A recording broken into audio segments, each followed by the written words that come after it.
Welcome to the Race Haven Radio Show and Podcast, your source for solutions-focused dialogue about race in America, with your host, Scott Speed.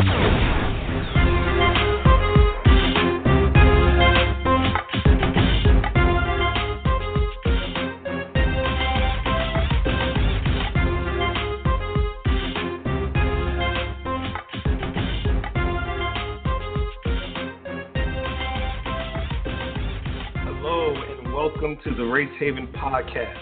This is solutions-focused dialogue about race relations in America. My name is Dr. Scott Speed, and I am the facilitator of the dialogue. This is episode 23 of Race Haven, and today I am joined by two special guest co-hosts and friends of mine, Raed Curtis DeVeaux and Denny Faircloth. Before I introduce them, I want to first just let you all know that I'm excited to be here today. We've had a short hiatus due to some personal things that have been going on, but I'm excited to be back and ready to expand and extend on the dialogue that we've started about race relations in America. So to get started today, I want to introduce our guest, Denny and Kurt. How are you guys doing today? I'm doing well, thank you. Awesome. Glad that you guys could join us, could join the show today. I appreciate you coming on. I just want to tell our listeners a little bit about how I know both of you, and then allow you guys to tell our listeners a little bit about yourselves. Raed Curtis DeVeaux, who I'm going to call Kurt throughout the rest of the show because that's how I've known him since, or that's what I've called him since ninth grade. Me and this guy go back. We go all the way back to West Philadelphia. Ninth grade in high school is when we became friends, and we've been great friends ever since. And Denny Faircloth, who I call Denny, Denny and I met about 3 years ago through a joint business venture project that we worked on together. And we've been friends. Our families have been friends ever since. And it's been a pleasure getting to know him and his wife, and becoming friends with them. And my wife, has spent time with them as well. So we spent time together as families, and we've actually even been on a vacation together, within that project, and had a great time together. So good people, both guys on the line. I'm excited to have them because I know that above everything, they both care about people, and I'm excited about the perspective that they're going to bring today. So for context for our listeners, let me start by saying this. Today, we're going to dialogue about race relations in President-elect Donald Trump's America. That's right. We're coming back to do the podcast at the right time because, it's something that's being discussed very heavily in the social discourse around this country. It's something that, in my estimation, has been very divisive within this country, ever since, the election results have come in, and there's been a lot of thoughts and beliefs and perspectives from various, directions and backgrounds, et cetera. So that's what we're going to talk about today. And to get started here, Kurt, why don't you tell our listeners a little bit about yourself? And let me do this. Let me just set it up this way. If you could tell our listeners, your race, your quote unquote race, where you're from, and your political affiliation. We'll start like that. I am an African-American male from Philadelphia, and I have a unique perspective on political affiliation, where I believe activism is probably the strongest statement that you can make politically. So I do follow politics. I've worked on several campaigns. So I kind of like to think I have some additional insight about some of the inner workings in politics. So. Okay. Thanks for sharing. And at the end of this show, I'm going to ask both, just so our listeners know, I'm going to ask both Kurt and Denny to tell everyone about what they do professionally and within their communities and how you can get in touch with them. But we'll do that at the end of the show. So Denny, could you do me a favor and share with our listeners your quote unquote race where you're from, and your political affiliation. I'm a white male, grew up in Augusta, Georgia. Actually grew up in a predominantly African-American neighborhood. Went to a predominantly white Baptist private school up till maybe the end of elementary school, and then went to public school through the end of high school. So, pretty diverse, upbringing. And then I'm a registered libertarian, and for those of you that don't know what a libertarian is, the thing that they hold the most value in and cherish is individual liberty and freedom, and they tend to lean socially more liberal and economically or more fiscally conservative. And I, too, have participated in a couple of political campaigns on the local level, nothing on the national level, and I'm excited to be on the podcast today. Awesome. Sounds great. Can you guys hear me okay? Yeah, I can hear you. I can hear you, right. Scott. Okay, great. If for some reason I go out, just let me know in case I think I'm talking and you can't hear me. Okay, so just as a quick disclaimer, I appreciate you guys giving us that context for our listeners. I want to, as a disclaimer, I asked both Kurt and Denny onto the show because, as always, I want to present a diverse perspective on the topic. And while I may ask them to provide context based on their quote-unquote race, I know that they do not speak for everyone who shares their background. And that's just a little quick disclaimer. And also the reason why I'm saying quote-unquote race is because I've learned that race is a man-made social construct, and it's a man-made social construct based on everything I've learned that I believe is one of the biggest divisive forces in our society. So therefore, I typically don't refer to race, even though this show is called Race Haven. And actually, this is some knowledge that I've learned since starting this show and since starting our Facebook group. So just a way for me to kind of be conscious. I refer to people as through their ethnicity because I don't like to, perpetuate the divisiveness that race was created to be in our society. And that's why you'll hear me say, quote unquote, race. That's why you'll hear me say African American instead of black. That's why you'll hear me say European American instead of white. So just a little bit of disclaimer, just so you guys can understand what I'm saying and why I'm saying it. So before we explore our topic for today's show, I want to tell you, our listeners, why dialogue is greater than debate. In debate, there can only be one winner. In dialogue, participants work together towards collective solutions, win-wins. So each week, I will share with you a different example, or let me say this, each show, I will share with you a different example of how dialogue is greater than debate. So for this show, I want to share with you that dialogue is collaborative. Multiple sides work together toward shared understanding. In contrast, debate is oppositional. Two opposing sides try to prove each other wrong. And it's interesting that I'm sharing this with you right off of the election because, as we know, our society is based on debate. Our elections and how we elect our leaders is always based on debate. And if you've listened to this podcast, you know that I do a lot of research and studying and read books on the power of dialogue. And if you're new, I believe in dialogue because I believe that dialogue brings us together. And Race Haven was created in an effort to start and spark a multi-ethnic, interracial dialogue or discussions about race relations in America. And dialogue is the framework. If we all learned the skill of dialogue, I believe that we can overcome any misunderstandings, any gaps in perspective.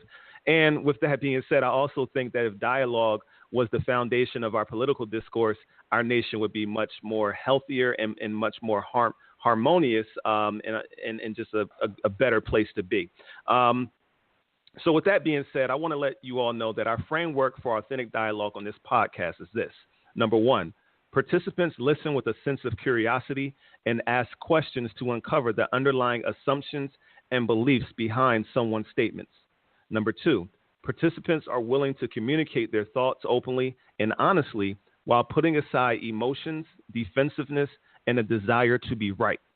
And number three, participants approach someone who sees a problem differently, not as an adversary, but as a colleague in common pursuit of better solutions. So welcome to the dialogue. Kurt and Denny, are you ready? Yeah, let's go. Yeah, I'm ready, man. Awesome. And so let me just say this too, for Kurt and Denny, just so you know, as I ask questions, please don't hesitate to ask each other questions as well. And as we get into this, let's all just have an open, honest conversation. And by doing that, I know that our listeners will get a lot out of it. So with that being said, to kind of start things off, I want to start with you, Denny. I want to ask you a question. Based on your personal perspective and just as a little context, I'm friends with Denny on Facebook and as well as Raed. And then Raed and I, we have a lot of conversations offline about the various things that we talk about on this show.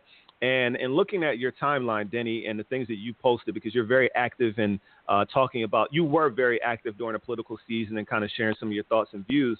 I noticed that a lot of your Facebook friends, I don't know how many of them are actually real friends, but a lot of your Facebook friends, had seemed like the majority of them leaned towards being Trump supporters. So what I want to ask you is, based on, your perspective, what does Donald Trump winning the election mean to the people that supported him?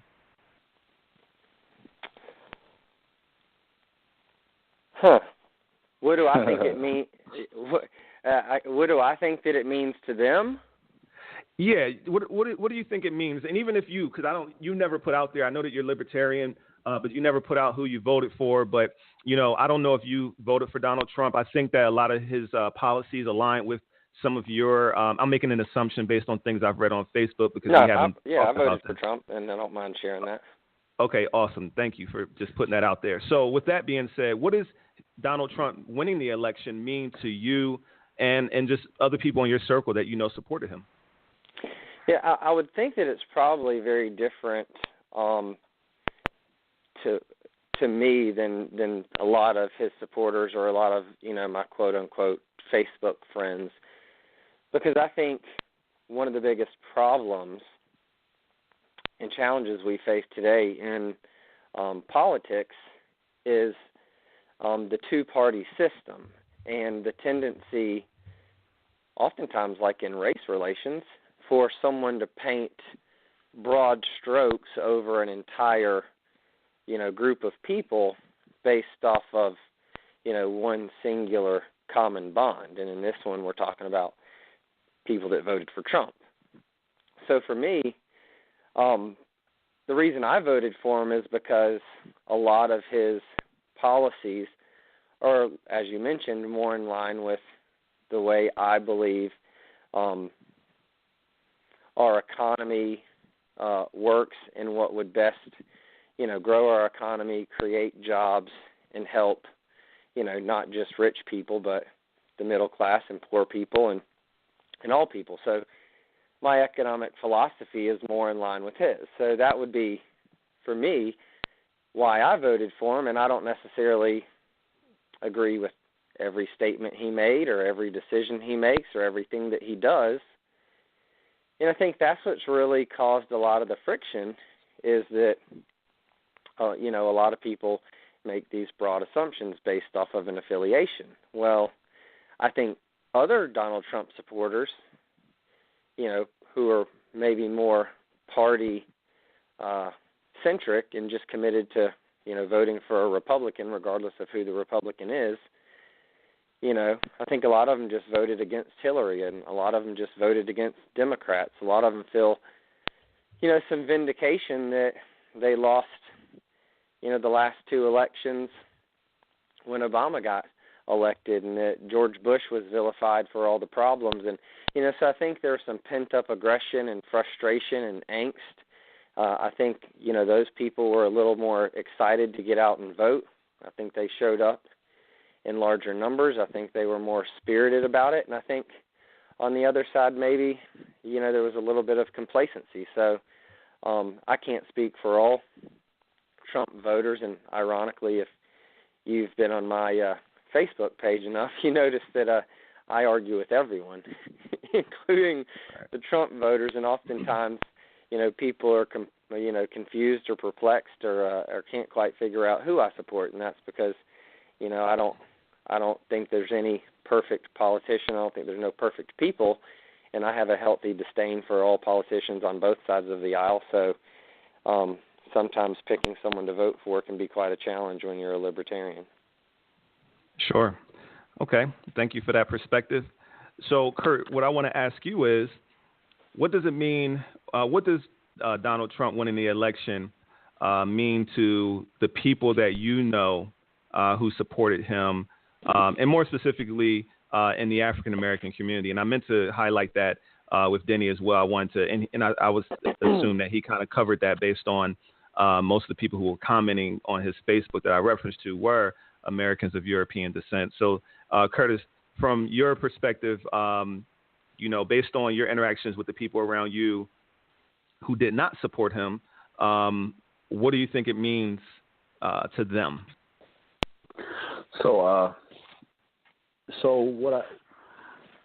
Based on the people that I've been in contact with, I can't really generalize the whole group, but if I took like little snapshots, some of the younger African Americans I know, they're really not as shocked. They don't really see it as meaning a lot. Some of the, say, older generation African Americans are just quite frankly very upset. They feel like,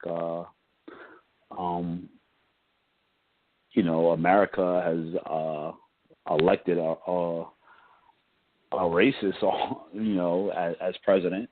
I'm friends with a lot of people from different backgrounds. A lot of the European Americans that I know are very upset. They feel like I don't think a lot of people thought that this could be a reality. I don't think that they really understood that.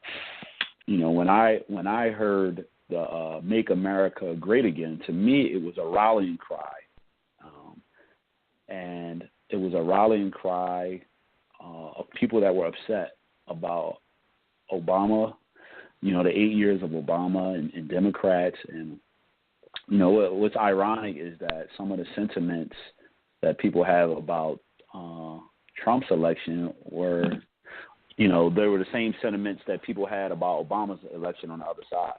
That was pretty ironic to me. But, it's for different groups, it means different things that Trump was elected. For me, I would say that I'm really not surprised. Like I said, I believe that "Make America Great Again" was just this rallying cry, and it really made people feel like white supremacy was under attack, whether it was through Obama or through Hillary Clinton, and I think that the voters answered that rallying cry. So I feel like, above all, whether you liked all of his policies or not, it was important to get retribution for the Obama years and not allow Hillary to become president. Okay, and Kurt, do you care to or mind disclosing how you voted? I actually voted Green Party. I actually voted Jill Stein. Okay. So I go ahead. I'm sorry. Okay. So interesting. So the theme that I'm hearing, from Denny's perspective, and it's Denny voted for Donald Trump, and for a lot of people that he knows, he can't speak for everyone, but just generally speaking, it seems like it was based on policy. And from your perspective, Kurt, the people who were upset based on race. So I wanted to ask that general question before I got into the race side of things, because I wanted to hear that, that gap. I wanted to see if that gap that I assumed I would hear would be true, and I just heard it. So now I want to drill down a little bit further, and I want to ask both of you, why is that the case? Why do you think that? Well, actually, let's go ahead and attack something very directly. I want to just attack this very directly. The narrative that I've been seeing. And also, I just want to go ahead and put it out there for the listeners. I personally, I did not vote. and this is not a show on politics, so I won't spend a lot of time going there. But I'll just say this, that I did not vote and I don't vote because politics and the way that the game is played do not align with my personal values. I believe in people coming together. I believe in collaboration. I believe in dialogue. I believe in, give a little, take a little. And politics does not allow for my ideals to have a home. So, and just all the negativity that comes out of the election cycle, it just makes me feel yucky inside. So I just choose not to participate. And not only do I choose not to participate, I also do a lot of research and commentary and how I think we could do things better in terms of governance. So I'll just leave it at that. So with that being said, I didn't vote for anyone. So now moving on to the race side. Since the election has ended, I've heard a lot of rhetoric that has come across my social media timeline, because that's pretty much where I get my news from, about, I cannot believe that America elected a racist. And what I'm trying to understand is, whenever I speak to any of my friends who support Trump, I know African-American people who voted for Trump. I know, well, not many, but I do know a handful. And then I know a lot of European Americans who voted for Trump. And one of my friends, who I'm really, really close with, a great friend of mine, which I'm so glad I have this perspective. So, a lot of people, especially a lot of African-American people on social media that I know and that I don't know, just have this feeling that, and actually European-American people too. If you voted for Trump, then either you are a racist or you support racist values and tendencies and everything that goes along with being, a racist in America, right? So I find that interesting because I know that to be untrue. Denny is someone who voted for Trump. I know that Denny's not a racist, okay? And let me say this. I know that Denny, because I believe there's a difference, and I want to go ahead and be more clear. There's a difference between prejudice and racism. So I'll say that I know that Denny is not prejudiced against people who are not Americans of European descent, okay? And he's never treated me with any bias, ill will. I've been to his home. We've traveled together, etc. Been around his family, his kids, everything. And he spent time with my wife outside of me. So we have, in business relations and friendships. So we just have a relationship to the point where you just know if someone just doesn't like you because of who you are. And I've never gotten that from Denny.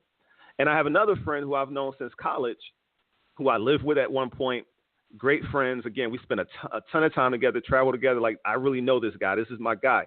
And we remained friends through adulthood. And I spoke to him throughout the campaign process because he stumps hard for Donald Trump. He stumped hard for Donald Trump throughout the entire campaign on social media. And I would call him up and we would actually talk about why he supports Donald Trump. And what I can tell you is that he does not have a prejudiced bone in his body towards African-American people or other ethnic minorities.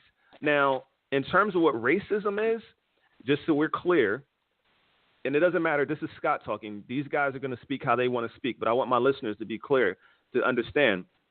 For me, racism is actions, behaviors, etc., that support systems of racism that exist in our society and in America in general, that I believe are, and I know for a fact that have been embedded in our society, from the formation of this country.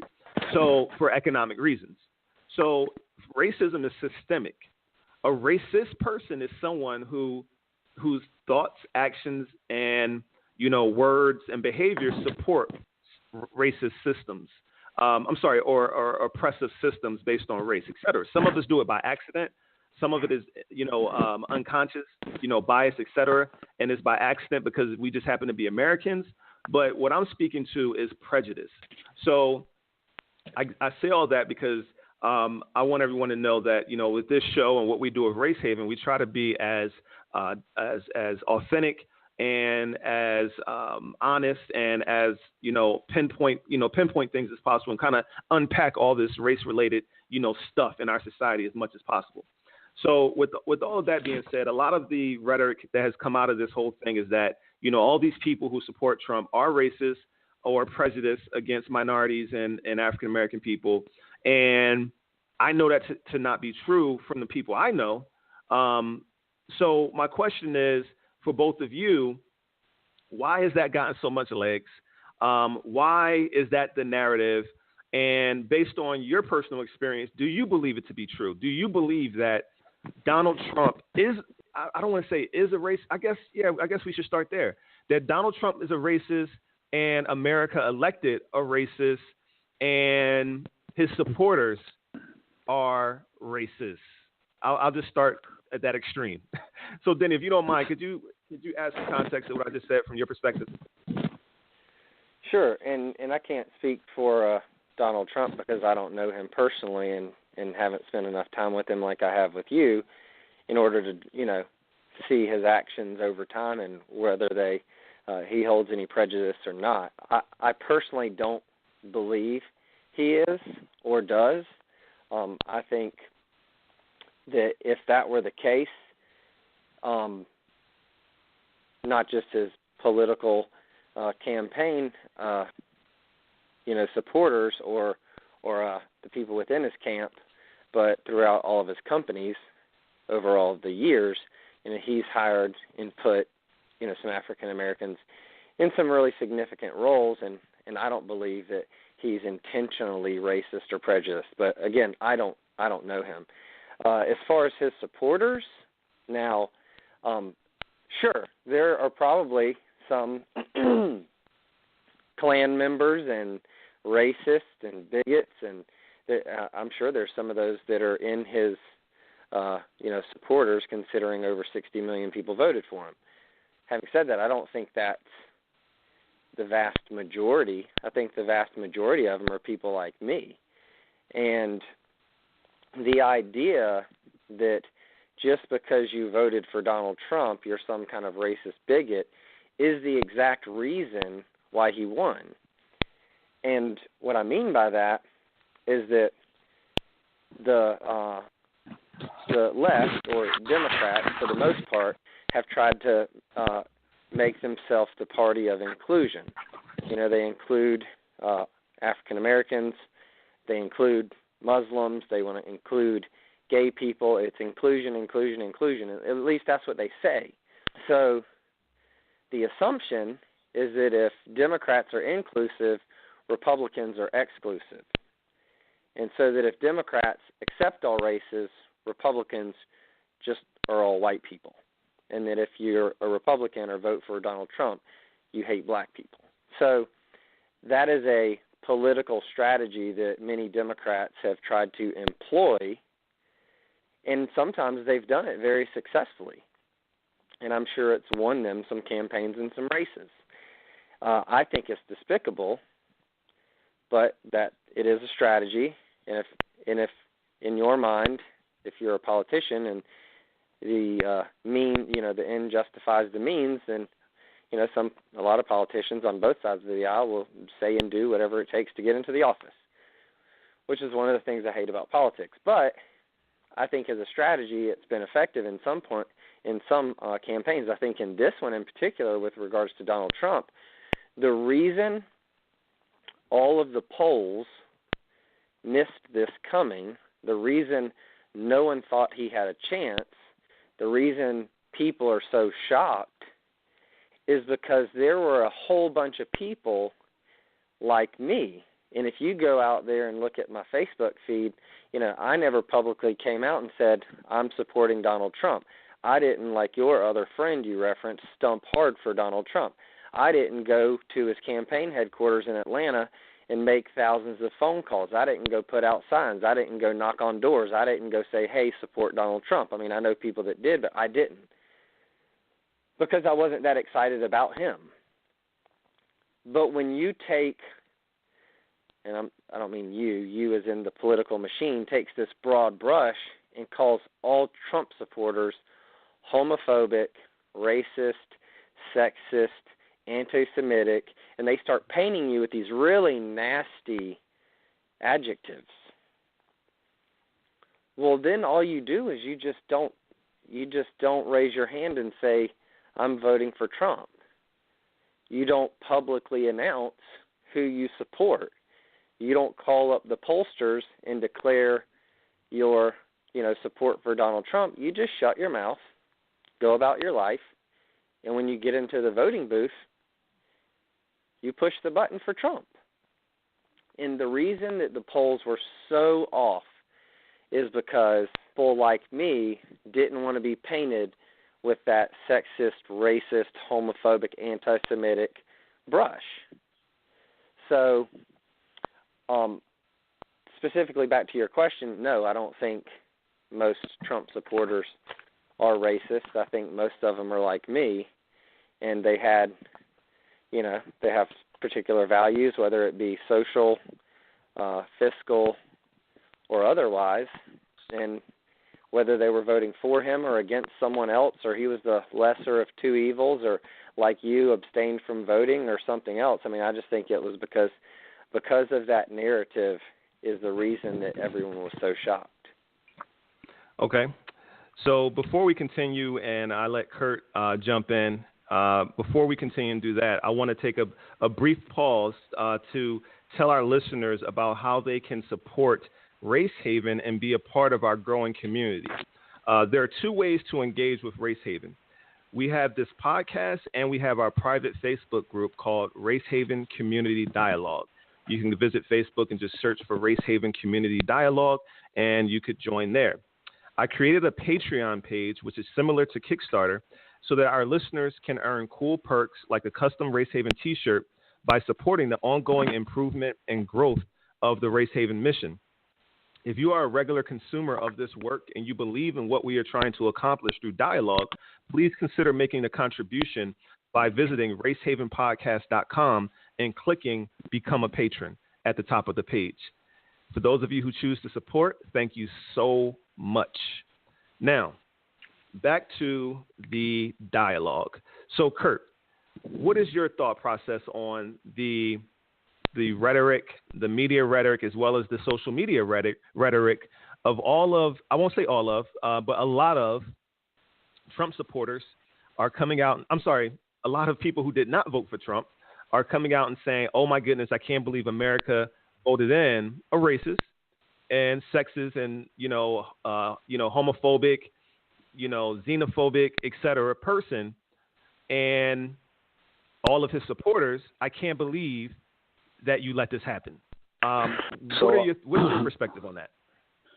So, like Denny, I do not know Trump, but I do know that he has made homophobic statements, sexist statements, racist statements. So if I, without knowing him, those are the facts, though, that he has made those kind of statements. If he is not racist, he definitely has shown the ability to have racist tendencies. The like other what? issue. Can you give an example? When you say he's shown, it's proven, it's a fact. Do you have? Can you give us an example? Through the generalized statements that he's made about Mexican immigrants, that they're coming over committing these crimes. I think he said they were like coming over and raping people and stuff like that. So there was some other, the way he references the African Americans, the blacks. Certain ways that that he references quote unquote others that lead me to believe that he definitely has racist tendencies. The other issue is that while all his supporters may not be racist,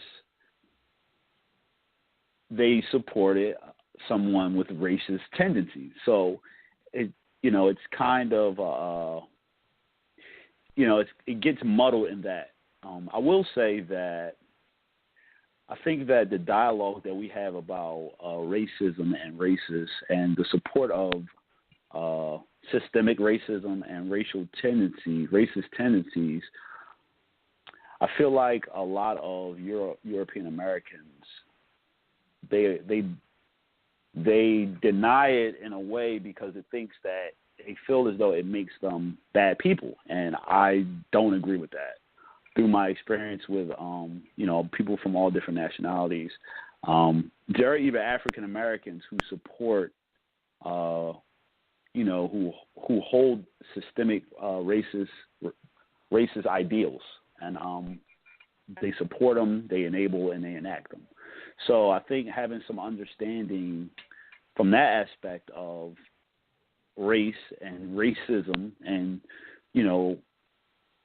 it's really hard to call somebody a racist because you really don't know what's in people's heart, but you can point out blatant racist statements, tendencies, and actions. Can I jump in really quick? Because something just popped into my head that I was trying to think about, like, what's an example? Like, why do people say that about Trump? What's an example? And it's something just popped into my head. And maybe you guys know this. I read somewhere on social media that he supported stop and frisk. That he said he wanted to, he's like the law and order. Correct. He's the law and order candidate.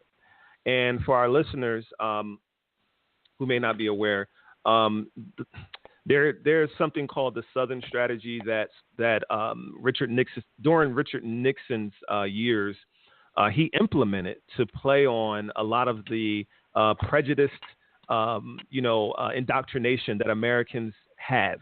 And during that time in the 70s, I think that there would be there's no one on this that's listening to this podcast that would not admit that America has a lot of a racist background in terms of our policies and the way our society has been socialized. It was socialized, to think that African American people, first of all, that they were property, and then after they were property, they were less than, and that white people, quote unquote, white people were superior, to African Americans, right? So, with that being said, Richard Nixon ran a campaign that subtly spoke to those ideals, those beliefs, those indoctrinations. And one of the ways he did it was he became the law and order candidate. And basically what they did is they just highlighted African-American criminality. And they made African-American criminality, just through the propaganda and the way they paint the picture, to be some type of worse form of criminality. And I know there may be some people listening to this right now that may still be under the belief that African-American people just commit more crimes because there's more African-American people behind bars. Whereas there's other research and studies that show that because of the way that history is unfolded in this country, and because of the way policies have been acted, and because of the way that policing has been enforced, that it was all targeted towards surveilling African-American communities differently than European American communities are surveilled. So all of those things led to the increased prison population of African-Americans. So, I do a lot of research on this. I'm reading a book right now called The New Jim Crow. There's a documentary on Netflix called 13th that breaks all of this down. So one of Nixon's strategists from way back then has come out on record to acknowledge that this is what they tried to do. This is what they intentionally did, and they called it the Southern Strategy. And a lot of the things that Donald Trump has said about being the law and order candidate, it is exactly out of the playbook of Nixon and Reagan, especially because they enacted the war on drugs, and Reagan, ratcheted up the war on drugs in the 80s and painted, African-American drug users and abusers as criminal, while studies show that European Americans use drugs at the same rates, if not at a greater rate, than African Americans. However, African American drug users and sellers were painted as the criminals, as the, et cetera, et cetera, et cetera. We all know the narratives. So with all that being said, when Trump said that he's going to double down on the stop and frisk policies, for me, that is one thing to me that stood out, that showed me that he is insensitive to the concerns of African American people and insensitive to what the stop and frisk laws have done and the damage. I can't even articulate and find the right word for the damage that those policing policies have had on African American communities. Literally right now, there are more African American people behind bars for selling weed a victimless crime because someone actually agreed to buy the weed from them, right? And it's a victimless crime in the sense that someone agreed and it was a mutual transaction. They're behind bars for selling weed with a lot of policies that there's a lot. Put like this, they put them behind bars for a long time. I don't know this stuff off the top of my head. I'm just giving you some generalities right here, but there's more people behind bars right now for selling weed, African Americans for selling weed, than were behind bars in 1980 for all crimes combined. Because it wasn't until Reagan got in office and really started doubling down on these policies to surveil African American communities in this war on drugs that they started locking people up at a just ridiculous rate. And that's why we have such a huge problem with mass incarceration in this company and how that all tied back to the private prison industry and people making money off of filling these beds, et cetera, et cetera, et cetera.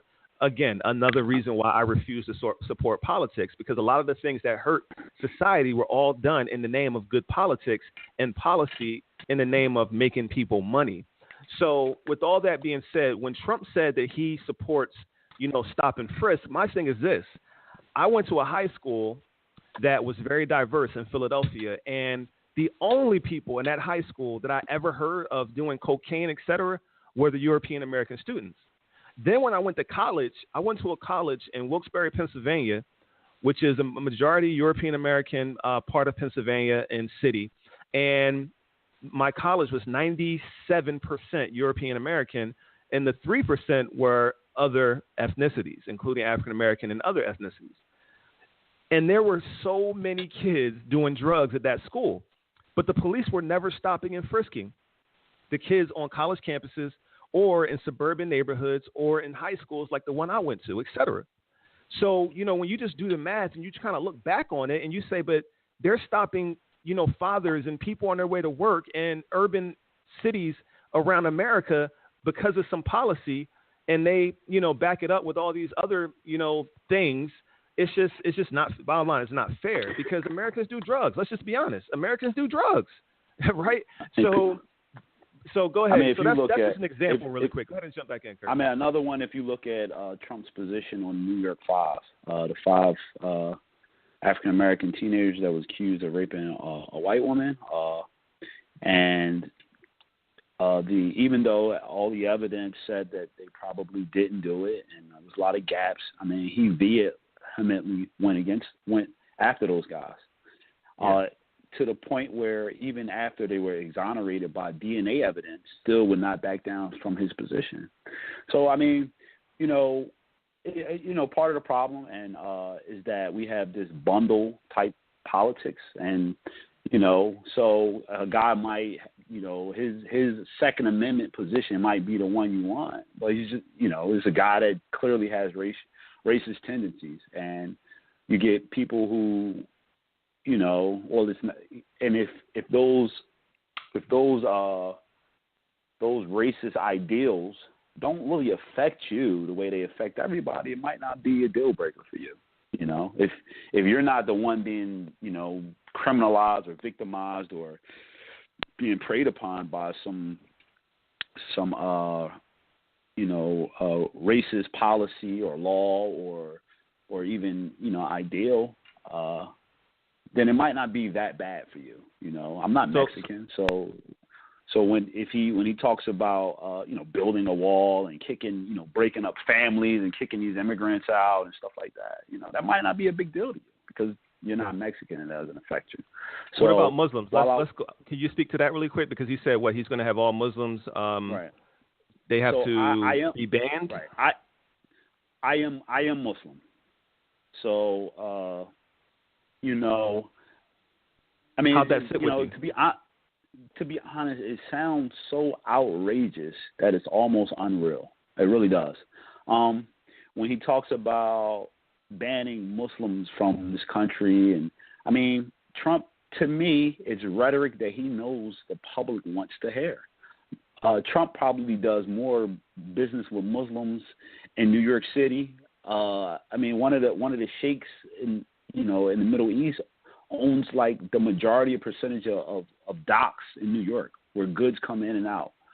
So I think while I'm not saying he's not serious about some of the things he's saying, I believe that, like you said, it's a political strategy where you play on people's fears to garner support, or you play on, misguided statistics. I mean, like you talked about black on black crime.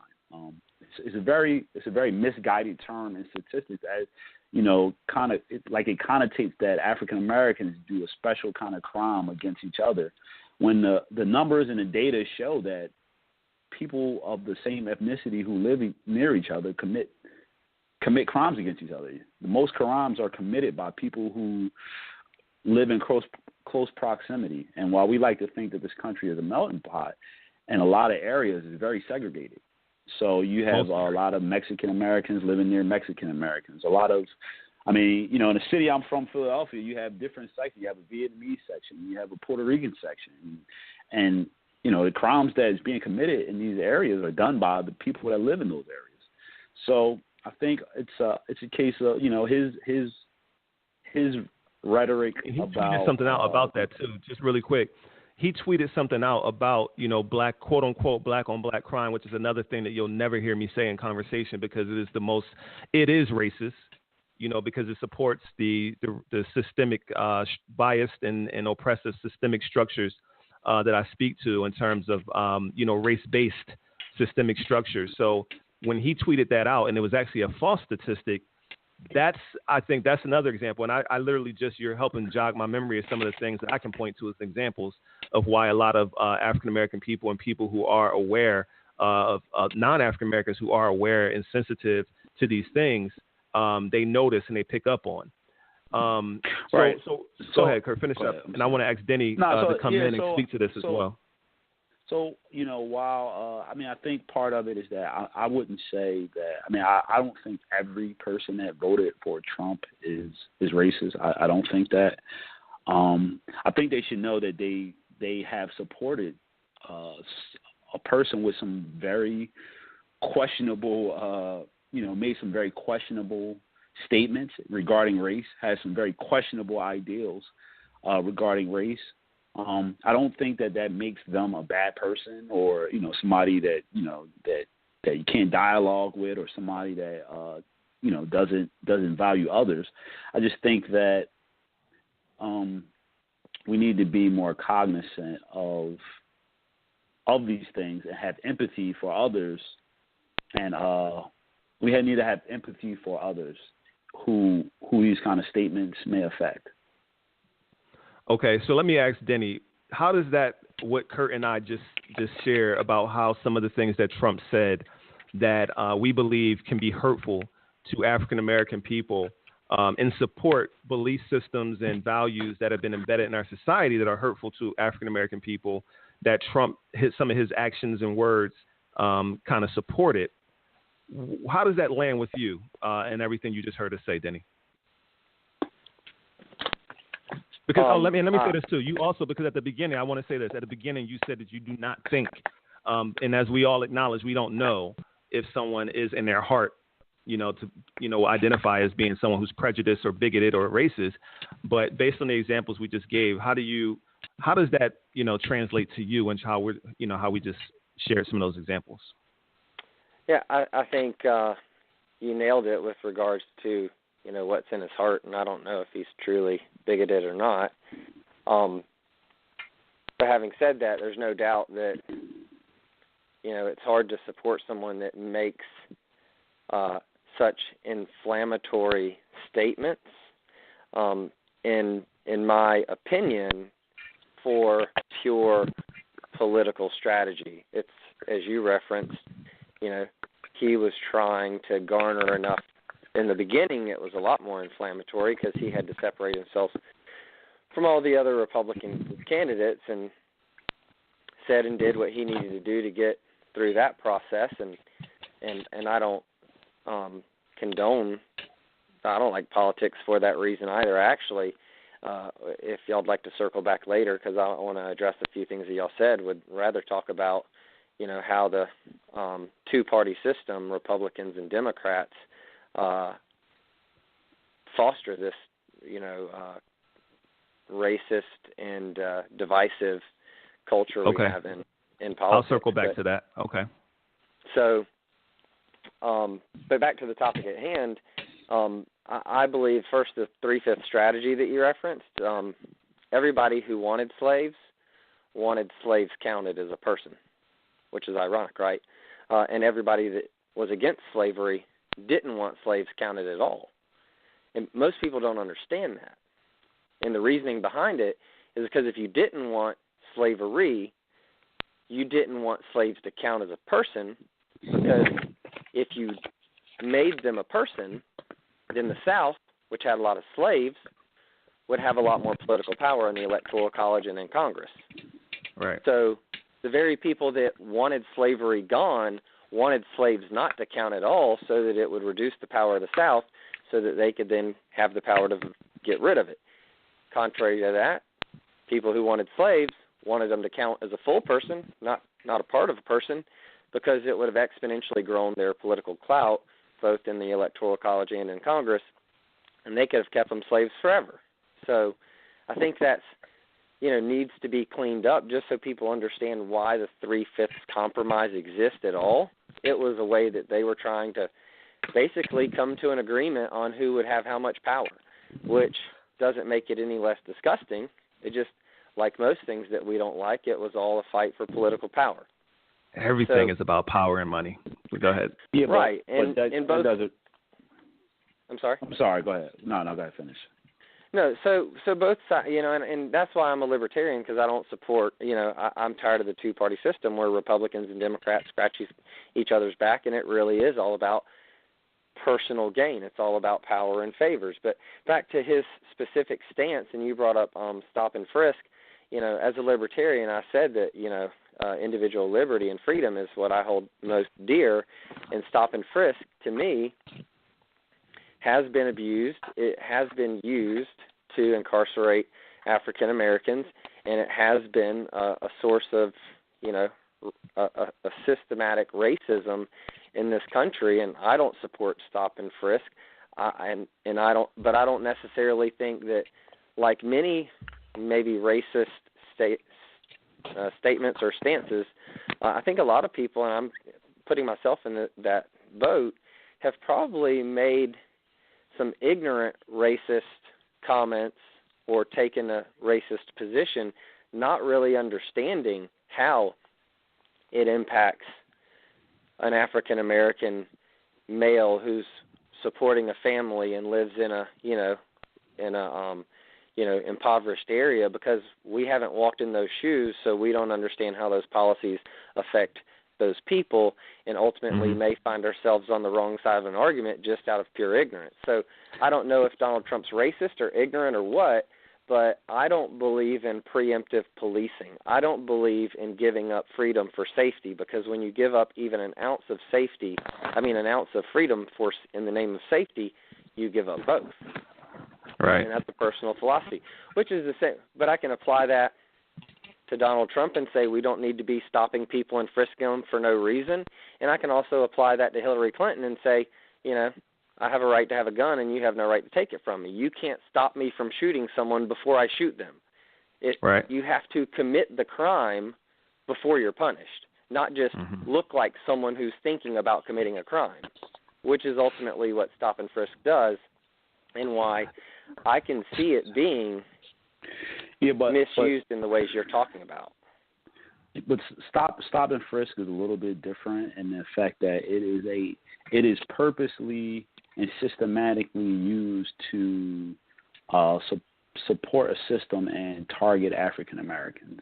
First Amendment, the Second Amendment rights, and while I understand, and I have a license and I carry, and I believe that we should have the right to,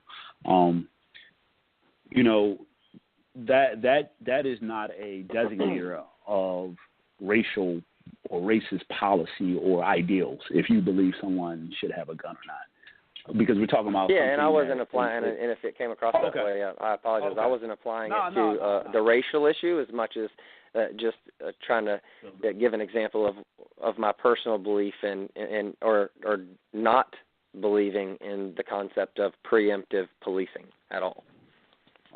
So let me ask you this then, Denny, because I want to hold you to the fire on this, because I know a lot of our listeners are thinking, well, if you know the damage, and when I say damage, I'm talking literally millions of African American men are now under control because they have felonies for selling drugs. Millions.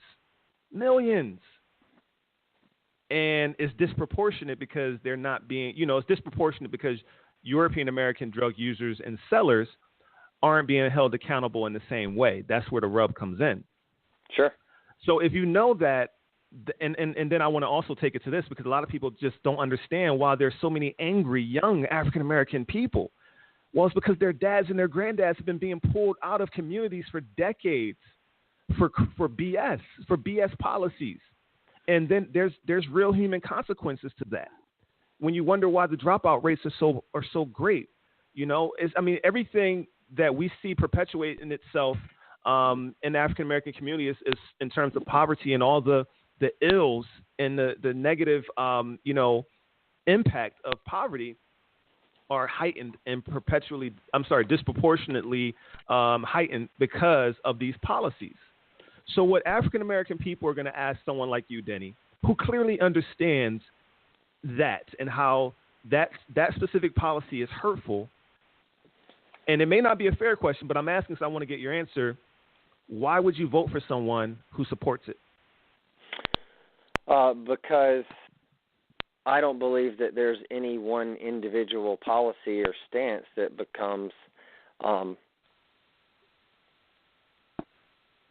the reason to not vote for someone. I think you have to take all of their policies, all of the, whether it be social or fiscal, and find the politician that most closely aligns with your beliefs. And one of the things that Democrats have done a really good job of, and I applaud them for it, this goes back to my inclusive versus exclusive, and why I was actually baffled that Donald Trump won. I expected Hillary Clinton. Is that the Democrats or the left have done a really good job at saying, hey, you can disagree with 99% of our platform, but if you're gay, vote for me. You can disagree with 99% of our platform, but if you're black, vote for me. Hey, you can disagree with 99% of our platform, but if you're a woman, vote for me. It's like the left has done an amazing job at piecemealing this group together of people who can literally disagree with 99% of the platform, agree on one issue, and vote for that person. Whereas most of the Republicans, which I think do an awful job at communicating the platform, they can agree on 99% of the policies of the platform, and if you're a Republican and your candidate says one thing that pisses you off, you won't vote for him. And that is the reason I was surprised that Trump made it. So to answer your question, I agree with him on more things socially and economically than I agreed with Hillary on. And I don't personally believe that a vote for Trump means that I'm voting to incarcerate millions of black people no more than I believe that you voting for Hillary. And when I say you, whoever the Hillary voter is, right, agrees with her stance on abortion or gay marriage or guns, or you don't have just because you pulled the lever for Hillary doesn't mean that I automatically assume that you agree with every stance she's ever taken on every issue. And I think that's where I come into, I get in the biggest argument with most people, is that the reason I think you have me on this call is because I go into the conversation with a desire to dialogue and understand, where they stand on different issues, not assume that just because they voted for one person, they agree with all of them. So I have no problems separating my disagreement with Donald Trump on stop and frisk from the other issues. Okay. Kurt, did you want to add anything before we transition to my next statement? No, I just, it's just, and I really appreciate your comments, Denny. I really do. I appreciate your honesty, and it's really great to hear and have this kind of dialogue. I just. Before you jump in, I think weed should be legalized everywhere anyway. And it looks like it will be here soon, so we can get rid of that problem. It should, man. Well, but and I don't even smoke weed, but to each his own. You know what I mean? Yep. Just like with the weed issue.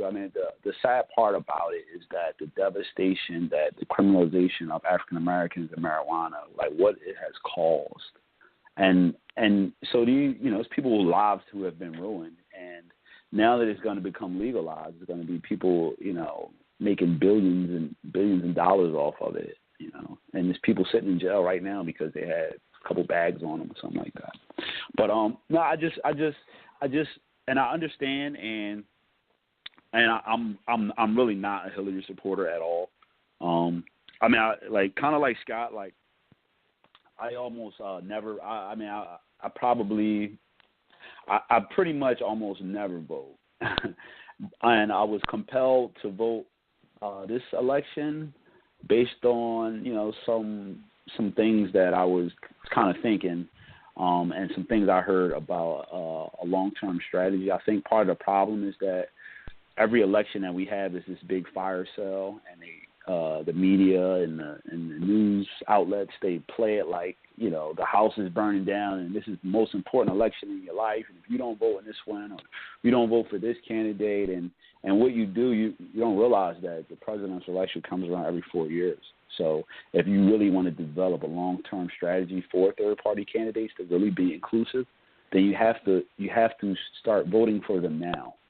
So, but because it's this fire sale, you abandon your plan, you abandon your candidates, and they'll never be a part of the problem because, think about it, election every 4 years. So if you want that third-party candidate introduced or to get the 5% to be able to participate, you got to start, that might be 20 years before that happened. And I think when they employ this fire sale strategy of this is the most, the last 3 elections that I can remember have been the most important in my life, and my life depended on it, and my kids was going to die, and I was going to, people, I'm going to be picking cotton now because, I'm going to be picking cotton in the South because Trump is elected, and but I believe that the mainstream people in general fall, they fall for this, and they abandon their, I'm not going to sell out my ideals for the vote. I'm not, and I refuse to. And Hillary does not represent my ideals. Neither does Trump. But the fact of the matter is that the people that, while I don't think it's an intentional act, when you support a candidate like Trump or Hillary, because Hillary was very instrumental in the 3 strikes rule and the mandatory minimums. When we support these candidates, looking at, well, it's not that bad because I like it. Like, it's some serious, deep, long-term effects that happens. And I think having an inability to see that and to really see how that plays out without looking at the history of how it's played out in the past, I think oftentimes, like you said, we wind up on the wrong side of the ballot, or the wrong side, or on the wrong party. So with that being said, I'm a prime example. I'm a libertarian, and I didn't vote for Gary Johnson because he's a clown. And I think the libertarians missed an opportunity to really make a splash by not nominating someone that was actually, had a brain. I think Trump is. I don't think Trump is any less clown than Gary Johnson, to be honest. I think Trump's far more capable of running any organization, whether it be a government or anything else, than Gary Johnson. That's just that comes right back to my party politics. And if we got rid of Democrats and Republicans and Libertarians, because believe me, Democrats and Republicans want the 2-party system. That's how they control all of us through, as you referenced, that fire sale mentality and telling people that this is the most important election of your life, and even if you don't necessarily agree with all of us, you got to do this, or else that other person's going to ruin it. And if we got rid of two-party politics, and literally when you watched a debate or listened to a candidate in an interview or on television or in a ballot box, there was no association with the party. You would actually have to get to understand their position on the issues, and you would have to vote based off of your agreement with the positions, not what party they align themselves with. Because I think way too many people than we want to admit walk into a voting booth with absolutely no clue on, I'm talking Republicans and Democrats, what those people actually stand for, and they just pull the lever down a party line because their parents did that, or they don't know any better, or they do know, or they do understand it. And I don't know, but I do personally I agree believe with you. if we get rid of party politics, people would actually have to vote for people that they supported. So I have a question. Let me ask this to bring it back to race as well, because I wanted both of you to have a chance to say what you just said. But that sparks this question: why is it that the racists, the blatant racists, or quote unquote white nationalists, the KKK and people like that, why do they vote Republican? What is it about the Republican methodology? I'm sorry, Republican, ideals. I don't know, or ideals. Yeah, ideologies. Thank you. Ideologies that appeal to those who are in fact racist. That we, and they admit it. Could you add some context to that, Denny? In the current, here's what I know and here's what I don't know.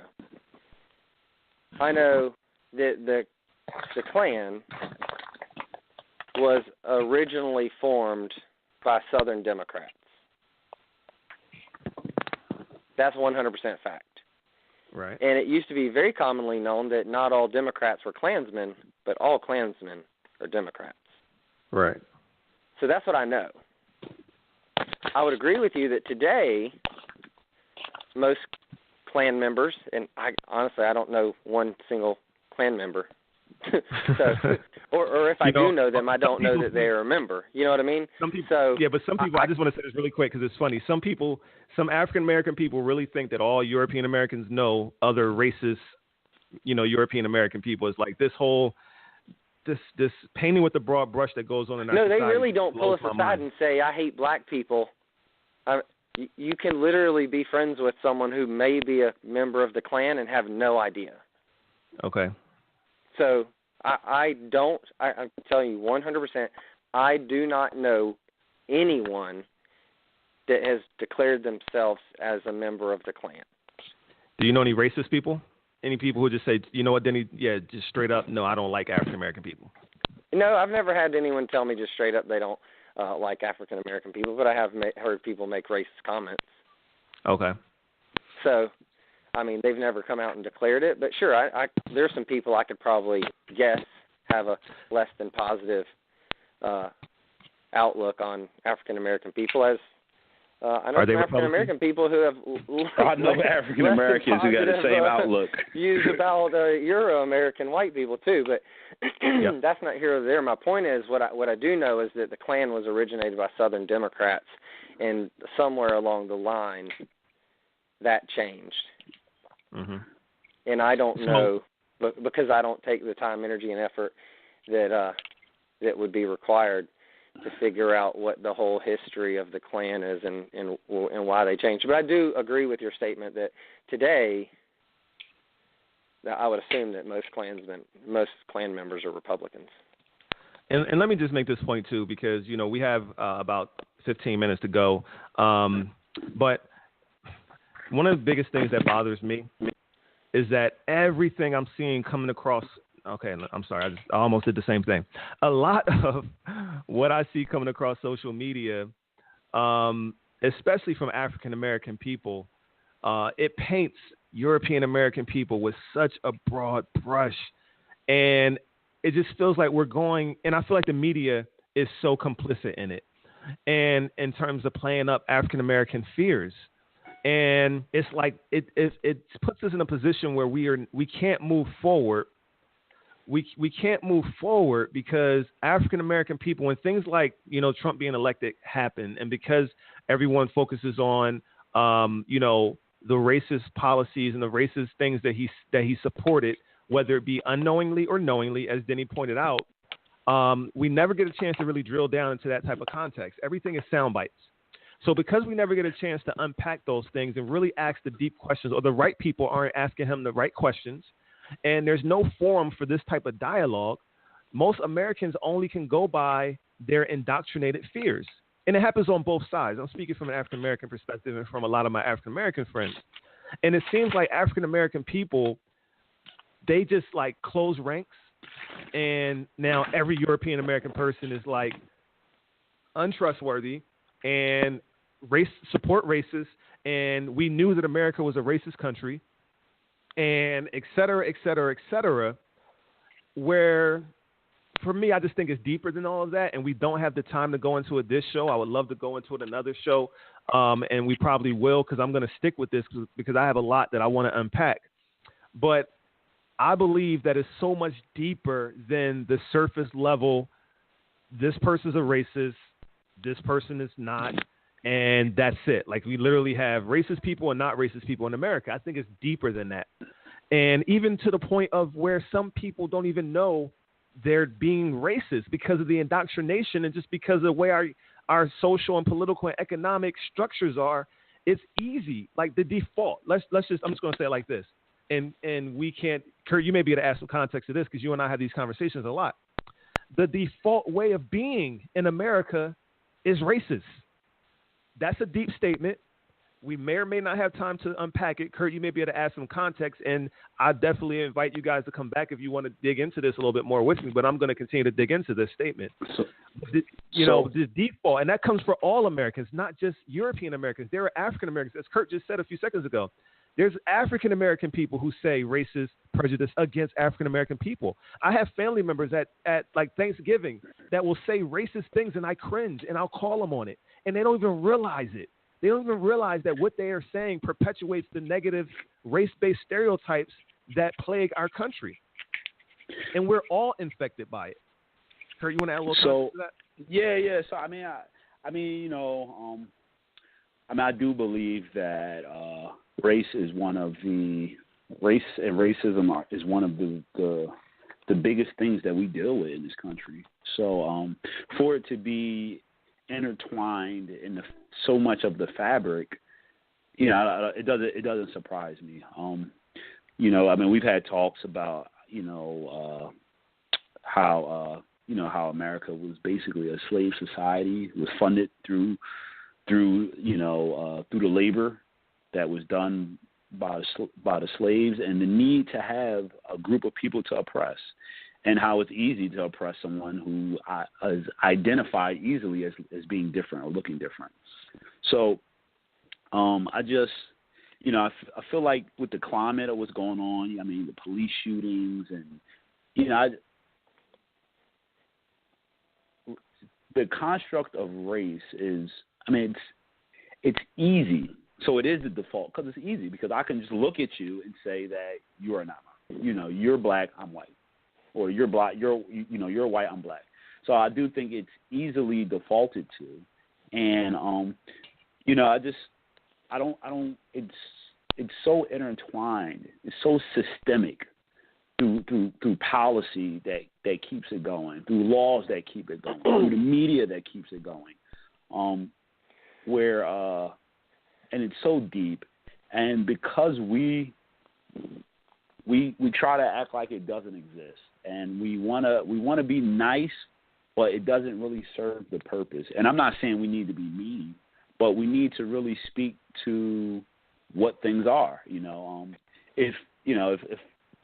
have European American friends who they say they use words like colored and stuff, and it's like, well, I don't think that person is a racist, but I think their lack of exposure, and once you educate them, and I think that determines where they're at, if they're willing to adjust or see things differently.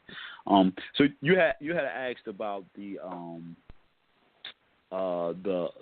poor whites and their affiliation with the Republican Party, and I don't really think about I said racist.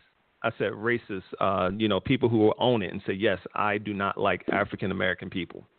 I said racist white people and their affiliation. But go ahead. Oh, well, I mean, that's, because what they hear from the Republican Party is what they are against, or who are the target groups that they want to, legislate to. I want to legislate to the Mexicans. I want to legislate to the blacks in the right. cities, is the way he says it. I want to legislate to the Muslims. So while he's not really saying any, he's saying who is he against. So when he's talking about the legislation that he's going to bring forth, he's saying who I'm going after. And, to racists, I was like, well, he's going after the people I want to go after. So, right. And he's doing all of this in this coded language without saying, without saying, I'm a racist and when he says things like make America great again, when he talks about the job, the joblessness or the fact that he's talking in this coded language to these certain groups, and he's able to and I agree with Denny when he says that most people probably don't know their policy, because I would put money on the fact that the majority of his policy and the majority of Clinton's policy is very similar. We get this bundle cart politics where there's all of this policy and stuff that's done that we never see, we never hear about. But you hear about abortion, you hear about gay rights, you hear about civil rights, you hear about law and order, crime. But it's all of these other things that's happening, behind the scenes that that's probably already decided, based on who funded what. So yeah, if it were really about that individual issue, it wouldn't take 10,000 pages. Right.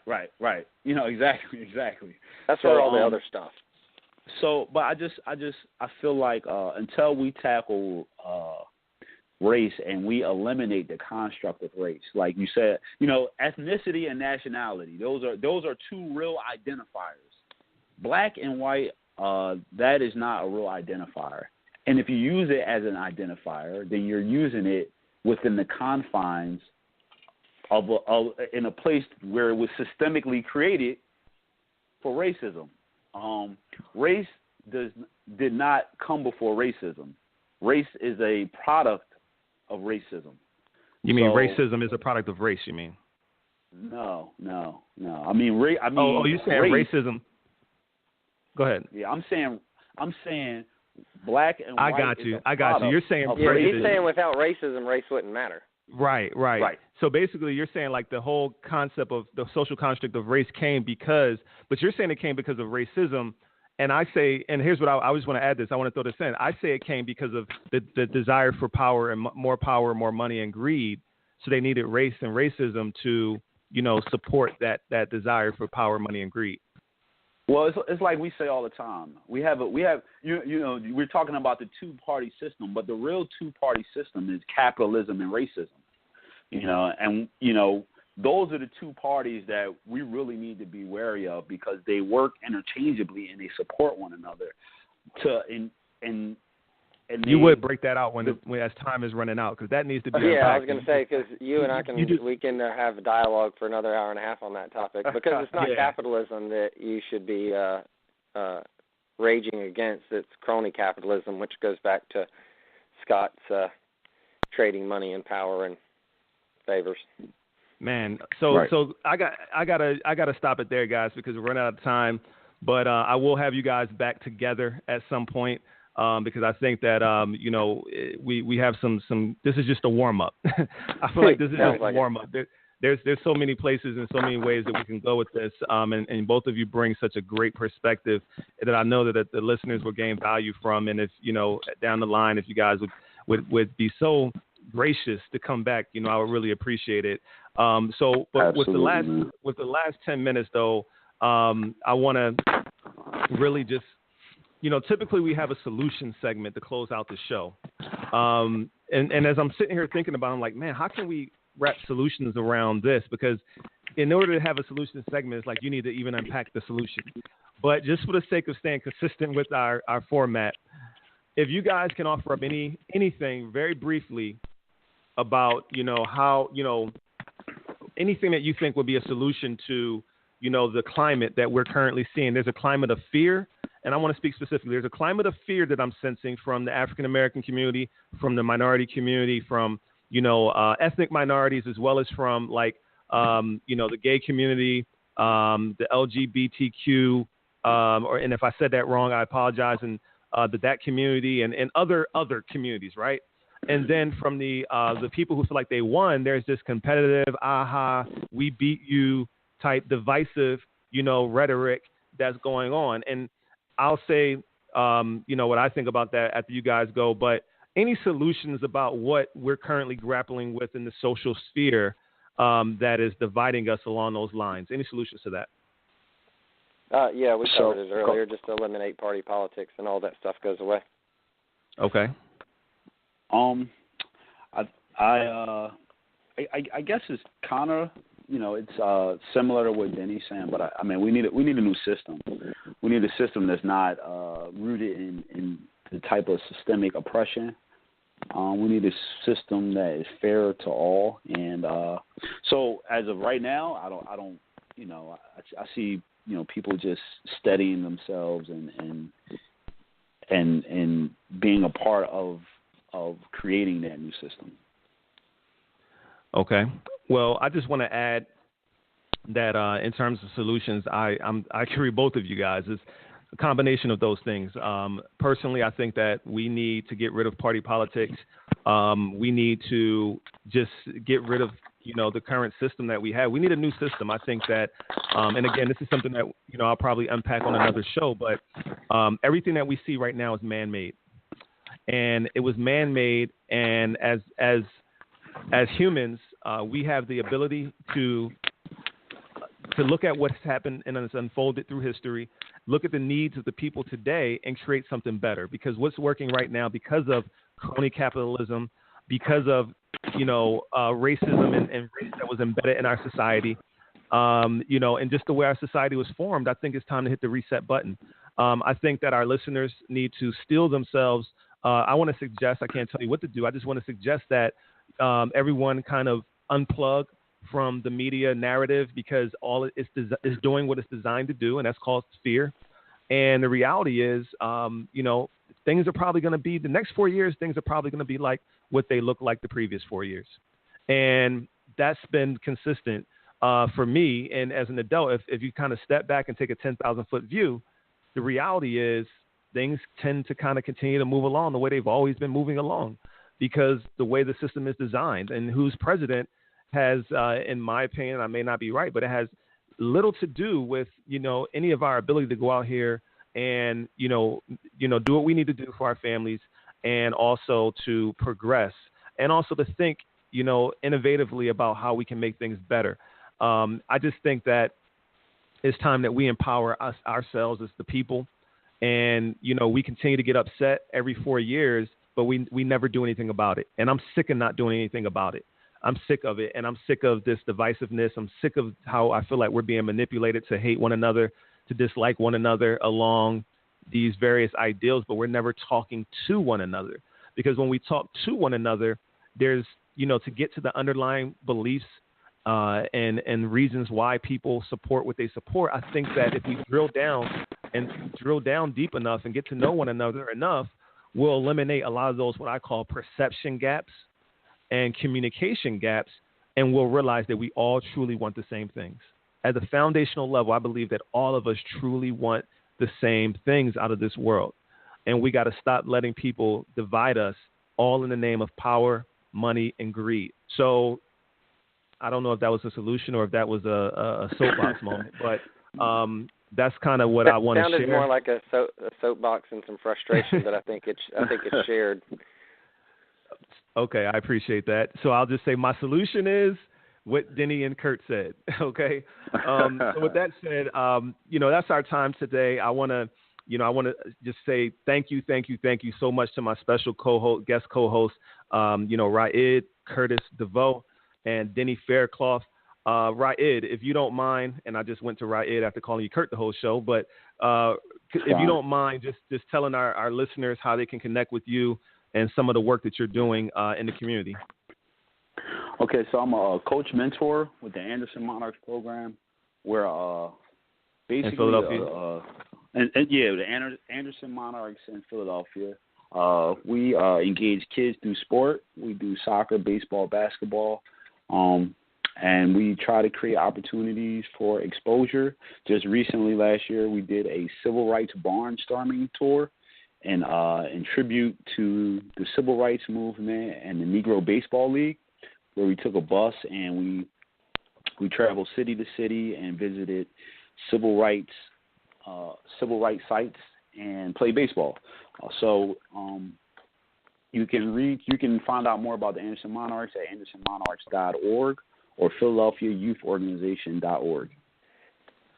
And I just want to share with everyone, they were on the Major League Baseball channel. ESPN has featured them. Monet Davis, who was really big at the Little League World Series a few years ago, she's a part of that organization, and Kurt's one of her coaches, mentors, et cetera. So if you love what they're doing, please support that organization because they're able to do those things like take those tours because of contributions from people like you, our listeners. So, Denny, could you please tell our listeners how they can connect with you and your work?